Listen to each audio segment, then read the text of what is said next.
Welcome to Barbershop Speaks. I'm Jefferson Noel, founder of Barbershop Speaks, where the voices of our community, from the barbershop to the beauty salon, come alive and connect with you right in your living room. This month, we're continuing our beautiful Black Love series, where we dive into the transformative power of love, connection, and partnership.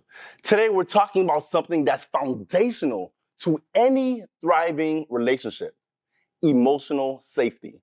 In a world where vulnerability is often seen as weakness, many people struggle to open up even with those closest to them. But in a relationship, vulnerability can be a powerful strength.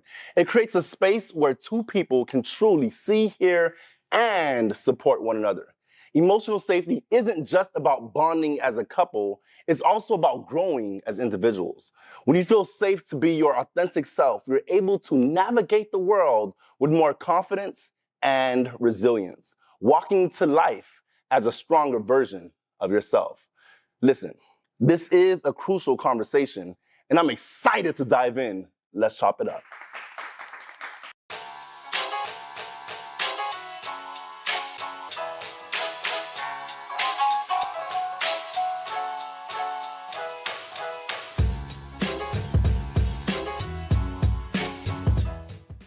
Today, we're talking about emotional safety in relationships. In this segment, we'll explore how creating a safe emotional space can help couples build stronger bonds, navigate challenges, and grow individually and together. Who better to guide us in this conversation than Sydney and Dr. Ghislaine Remy Cherelis? Sydney and Ghislaine have been married for 10 years and are the proud parents of their 9-year-old daughter, Aubrey. Together, they exemplify the beauty of partnership built on mutual respect, love, and a deep commitment to their community. Sydney is a trauma-informed mental health therapist and the host of the Couples Club podcast, where he supports thriving marriages and healthy families.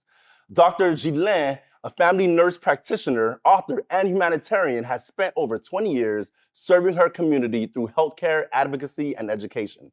Their combined expertise and shared passion for empowering families make them the perfect pair to shed light on what emotional safety looks like in practice and how it strengthens relationships. Sid and Jid, welcome to the show. Thank you. Thank you for having us. Absolutely. I'm excited for this conversation. All right, so I want to jump right in. What is emotional safety in a relationship? Well, I'll start. I think when you think about emotional safety, it is like you said earlier, that space, but it's really creating that space for you to kind of show the inside of who you are.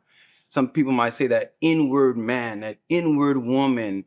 And I know for men it's especially difficult because oftentimes we kind of just focus on our needs. Mm-hmm. We focus on what we need and oftentimes what we need at that moment.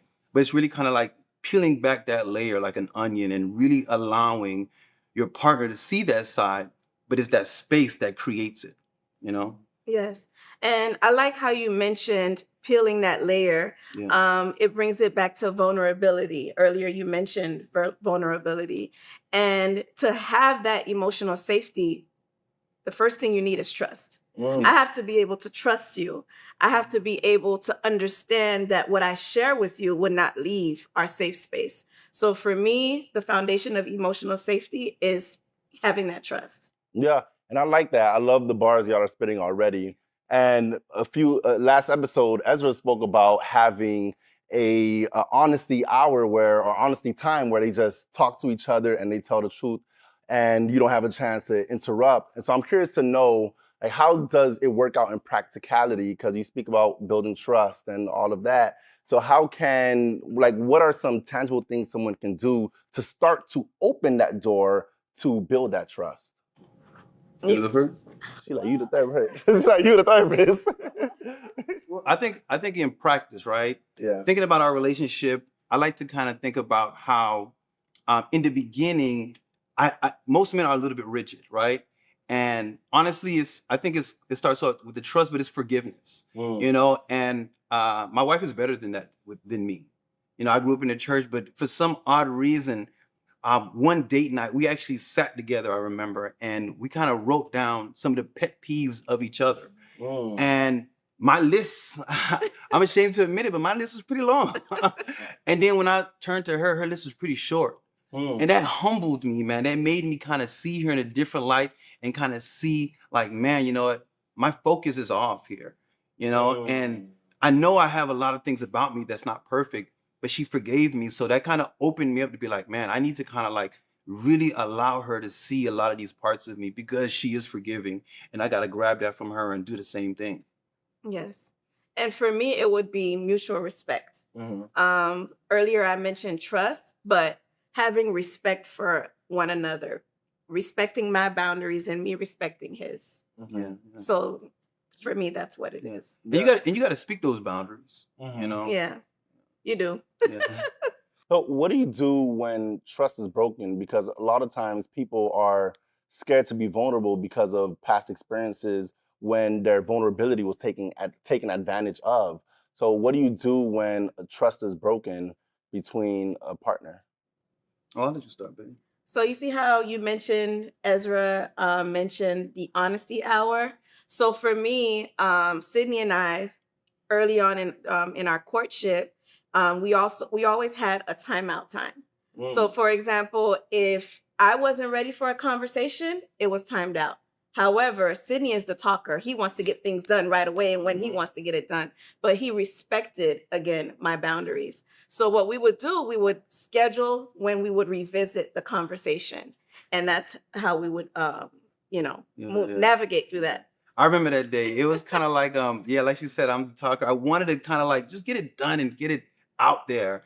And I remember she came to me in the car because for me, I can have that conversation anywhere. I can have it in front of, I'm not gonna say in front of people, but I probably can have it in front of people and if people are around me. And then when we got in the car, she just came to me and she said, Sydney, you embarrass me. I never want you to do that again. You are out of line. And I had to sit with that. And then the respect part that she said, I had to really look deep and be like, man, is that really what I want to do and what I want to project? I don't want to have her embarrassed and I don't want to disrespect her. And so I had to change some things about myself, you know, and her voicing that to me when you talk about that honesty hour. Now, again, I could have dismissed her and kind of been about my own business. Like, I know what's up, but I actually heard her and listened to her and be like, man, all right, this is what it is, you know? It might have taken me a couple of days, but I finally heard her. Yeah, that's interesting. So how can a lack of emotional safety in a relationship hurt you outside of the home? Well, for me, happy wife, happy life, right? So if I'm happy at home, especially in the field that I'm in, you know, I'll be positive, I'll be able to work, I'll be able to be stress-free in the field with my friends. But if you're miserable at home, it translates in every other relationship, with your friendships, with your siblings. So the biggest thing for us is whatever issues that we have, we resolve it within the home because you can't go to work upset. You know, we don't want that. As far as driving, you see how Miami traffic is. You don't want to be driving in Miami's traffic with, you know, tension and then you end up in a car accident, you know? So for the biggest thing is happy wife, happy life. Yeah, your home should be like your comfort zone. Your home should be so inviting. You should make it so inviting that when your partner comes home, they want to kind of see that as a place of peace. And when you talk about the outside, I think it's kind of like that fuel, that gas up.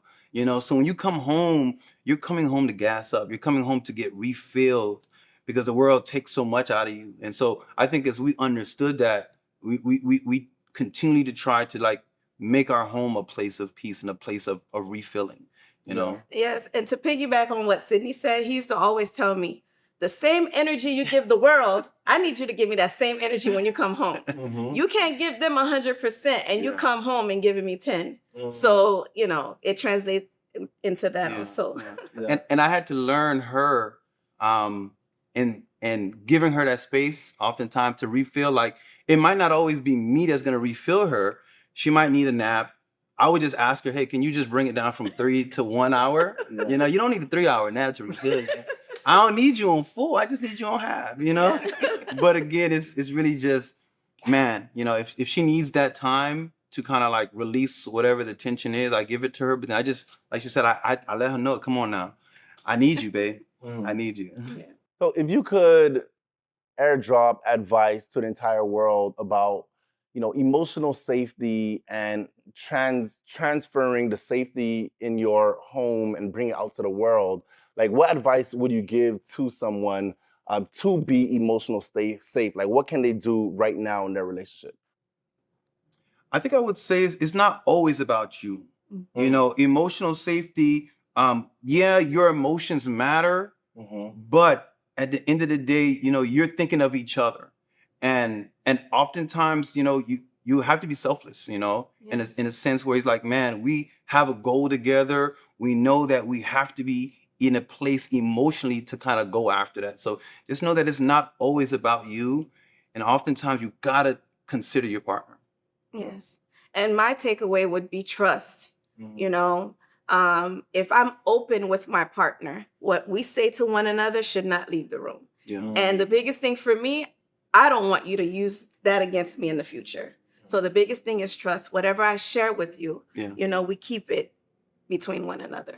I love that. Thank you all so much for coming. I feel like this conversation was so impactful. It felt short, but there's so much that you all said that I believe will impact people who are listening. So thank you so much, Sid and Jid, for giving us wisdom and giving us practical insights into sustaining and creating emotional safety in relationships.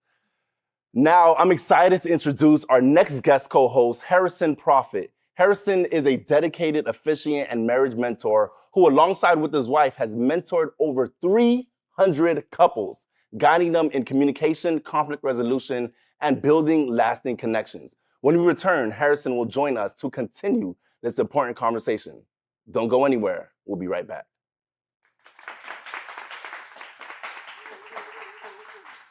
Miami-Dade is filled with dreams, talent, love.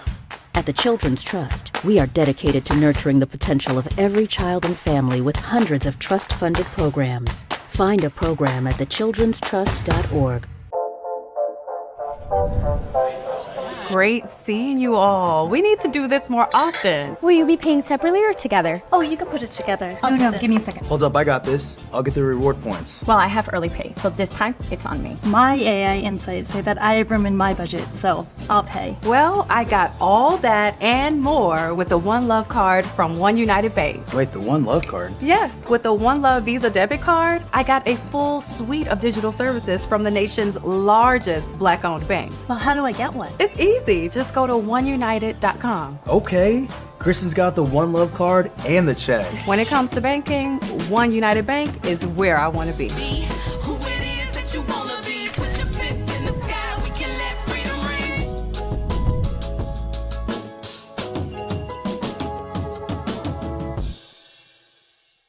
February 20th to the 23rd, join us at the Food Network South Beach Wine and Food Festival. This is a world-class food and wine festival. I don't think there's anything like this. Proceeds benefit FIU. Eat, drink, and educate. Get your tickets now at SoBWFF.org. I grew up down here in South Florida, so for me, it's a little bit more personal. For the Mesman & Dover Law Firm, it's about community. For us, South Florida's our home. You all are our people. Our family. Our future. The difference we'll make for you, your loved ones, your kids, matters, because to us, it's personal. If you need us, call us 24/7 at 866-954-MORE. That's 866-954-6673. Demesman & Dover Law Firm, youraccidentattorneys.com. Jeremy is the founder of South Florida Dads, a community of dads coming together to connect, grow, and learn. Gisela, the founder and CEO of Gigi the Planner, empowering Black urban planners through workshops, coaching, and advocacy. Together, they're raising 4 kids and 1 on the way, homeschooling and balancing their careers while navigating the challenges of rewards of maintaining emotional safety in this relationship. Let's dive into how they've built the foundations of trust, vulnerability, both as individuals and as a team. Welcome, welcome, guys. Jeremy, Gisela. I want to start off by asking you guys about emotional safety in your relationship. With all the things that you guys do in your lives, the careers, your professions, how do you guys balance having that emotional safety for one another while maintaining a household? It's really about just learning where you are in your household. Being that we have 4 kids and one on the way, we know that we can't do everything. We can't accomplish everything. So we work based off each other's schedule. We make sure that there's times where we're doing things for ourselves and we're doing things as a family, and the kids also are doing extracurricular activities as they're learning and growing in this world. So we want to make sure that everybody gets theirs, and then we can, find some space and time to come together as a family and kind of just fellowship with one another before the day is over or even before the week is over. So it's just about just knowing the pulse of the week, of the day. There may be things scheduled that we may not be able to get to, but we understand that with our schedule and with the amount of people in our family, we can't get to everything. But we try to make sure that, again, that we're day to day, week to week, just trying to, get ours so that we can, be better as individuals. So for me, one thing I heard somebody say not so long ago is that when you have when you're giving your all in one area, you're probably lacking in other areas. So that's where I see that where I'm at right now in my life. Right now, we're in like the parenting phase. We have a lot of little kids, so a lot of our time is dedicated towards the kids. I'm sure. So that has been our journey right now. As they get a little bit older, we'll be able to find more time for one another. But we try to fit it in as much as possible. But trying to get back with being that couple that dates and going out has been a little bit of a struggle at this point in our relationship. And I want to piggyback exactly off of what you said, just with the kids that you guys are managing. I mean, you guys are juggling a lot. God bless you both. 4 and 1 on the way. That makes 5. And so I want to ask you guys, in connecting with one another in emotional safety and how you guys are able to allow each other to be oneself, how do you set the appropriate boundaries with the children, with work, with life, just so you guys can connect? Because it is a struggle, but how do you guys get to that point where you can actually get there? Well, sometimes you just have to lock the door. I hear that. You just lock the door, and just have our me time or our us time. Sometimes we have them go to my parents' house, and my sister may have them, so we can just have some time to ourselves. Like the other day, we were supposed to go to an event, but that didn't happen. But they were already at my parents' house, so I'm like, okay, let's just be here and just have some quality time with one another. So sometimes we have to make those hard decisions, but that's what we've been doing lately. Awesome. Jeremy, you want to Everything she said, I mean, I love my children. So when it's time for bed, they just love our bed. There's just something about our room and our bed that they just enjoy. So I can't say no. I like them. I like them in the room. I like them laying with us. She comes in the room and she's like, everybody in your bed. And I'm just like, I don't know, man. Like I want them in the room, but that's her way of saying that, not only is she tired, but that's her way of saying that I want some intimacy. I want your attention. I just want you next to me, even if we may be on our own devices. It's just something that, she'd enjoy. She just want my company. She just want my attention. She just want, to feel me next to her. So that's something I'm learning to say, okay, I got to say no to the kids. I got to make sure that they're, listening to their mom, and going to bed as scheduled and making sure that I give her my undivided attention. It's awesome. I want to also piggyback off of that a little bit. Why I'm like go to the bed, because I'm with them all day, every day, 24/7. And at the end of the day, I'm at the end of my rope with the kids. So I try to ensure that I have some like downtime, some me time, some us time, because I'm at the end of my rope. I could imagine. I could imagine that. And so let me ask you guys this in reference to the emotional safety that you guys create for one another. How does that bolster or help you personally or professionally? How would you say the emotional safety that you guys create with one another helps in those areas in your life, personally and professionally? I mean, I think as a man, we set the tone. And I've been cognizant of that. It's not something that I've been really conscious, before marriage, before having kids. But I think just safety is something I just preach in my home. So we have a bunch of toys, like miscellaneous things on the floor. I'm just like, what is going on here? And I just have to learn that, she's with the kids all day. So I have to just come in and help clean and help pick up the pieces. And they're small children, so I expect them to mess up. And sometimes I speak to them as they're adults sometimes, and I have to hold myself back and say, they're children. They're supposed to make mistakes. They're supposed to make a mess, if you will. They're supposed to do these things because they're children just finding their ways in this space, in this world, and in their home. So they just really don't know no better. Even though we tell them not to do, I mean, they're children, so how would they really know sometimes? And so I learned that it's just more of a practice thing. It's just learning about, as a father, as a father with a young family, you just have to set the tone. And so when I come into the house, I make sure not to bring my work home. I make sure not to bring the outside world into my home. But sometimes my wife wants to hear how my day is doing. So I just say, sometimes it's the same old, same old. So I'm just like, same old, same old. But she does like for me to go into details, Yeah.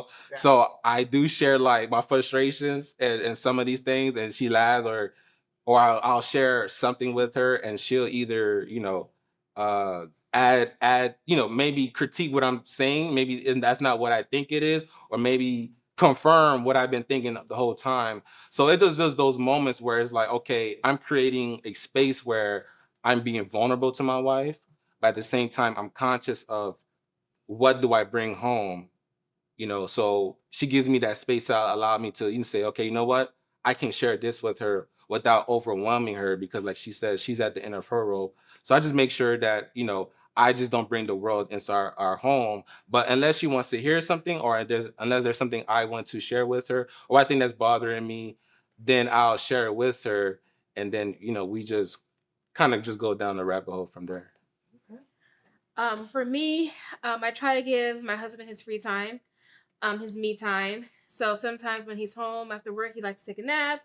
So, I allow him that opportunity.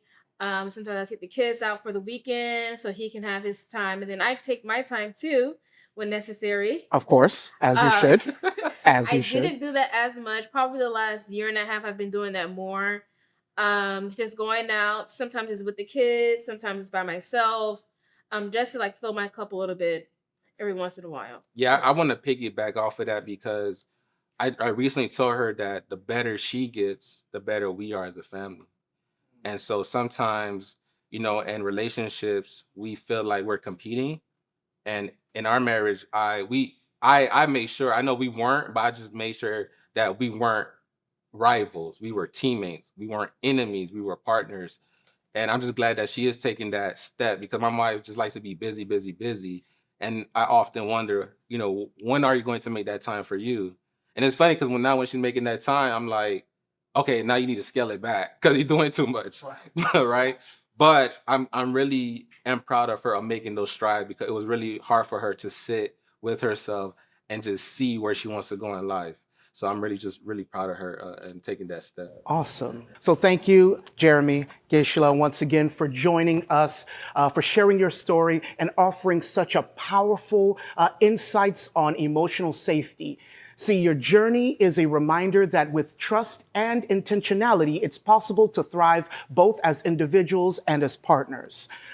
When we return, Jefferson will wrap up the show with his final thoughts on the importance of emotional safety and how it transforms relationships. Don't go anywhere. We'll be right back. Miami-Dade is filled with dreams, talent, love. At the Children's Trust, we are dedicated to nurturing the potential of every child and family with hundreds of trust-funded programs. Find a program at thechildrenstrust.org. Great seeing you all. We need to do this more often. Will you be paying separately or together? Oh, you can put it together. No, give me a second. Hold up, I got this. I'll get the reward points. Well, I have early pay, so this time it's on me. My AI insights say that I have room in my budget, so I'll pay. Well, I got all that and more with the One Love card from One United Bank. Wait, the One Love card? Yes, with the One Love Visa debit card, I got a full suite of digital services from the nation's largest Black-owned bank. Well, how do I get one? It's easy. easy. Just go to oneunited.com. Okay, Kristen's got the One Love card and the check. When it comes to banking, One United Bank is where I want to be. Who it is that you wanna be? Put your fists in the sky, we can let freedom ring.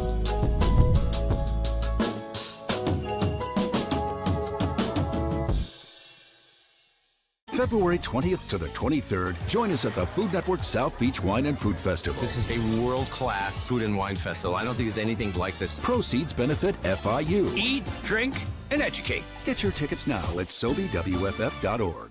I grew up down here in South Florida, so for me, it's a little bit more personal. For the Mesman & Dover Law Firm, it's about community. For us, South Florida's our home. You all are our people. Our family. Our future. The difference we'll make for you, your loved ones, your kids, matters, because to us, it's personal. If you need us, call us 24/7 at 866-954-MORE. That's 866-954-6673. Demesman & Dover Law Firm, youraccidentattorneys.com. What an incredible discussion we've had today. Sydney and Dr. Jidlyn Remy Sherrillis shared how emotional safety creates a foundation for trust and growth in relationships. And Jeremy and Gisela Augustine reminded us that even amidst the busyness of life, prioritizing emotional safety strengthens both the partnership and the family. Before we close, let me leave you with this. Emotional safety is more than just a feeling. It's a choice, a practice, and a commitment. It's about creating a space where vulnerability isn't seen as weakness, but as a bridge to deeper understanding. When emotional safety exists, partners can show up authentically, support one another fully, and navigate life's challenges as a team. The beauty of emotional safety is that it doesn't just stay within the relationship, it flows outward, empowering individuals to step into a world with confidence and showing others the transformative power of love, trust, and mutual respect. Listen, Barbershop Speaks isn't just a television show, it's a movement dedicated to fostering connection, inspiring growth, and creating meaningful conversations in our communities. Stay connected, take out your phones, and scan the QR code on the bottom of your screen. We love to hear from you, connect with you, and continue building this community together. Today's episode was made possible by the Children's Trust, the Overtown Children and Youth Coalition, and MIA Media Group. And a special thank you to Top Cutters for hosting us in this incredible space. I may not have met you yet, but I love you. Your community loves you, and God loves you. Never forget, your life has purpose, your life has worth, and your life has value, and never let anyone tell you that it doesn't. Let's continue to build relationships that inspire, empower, and transform, starting with emotional safety.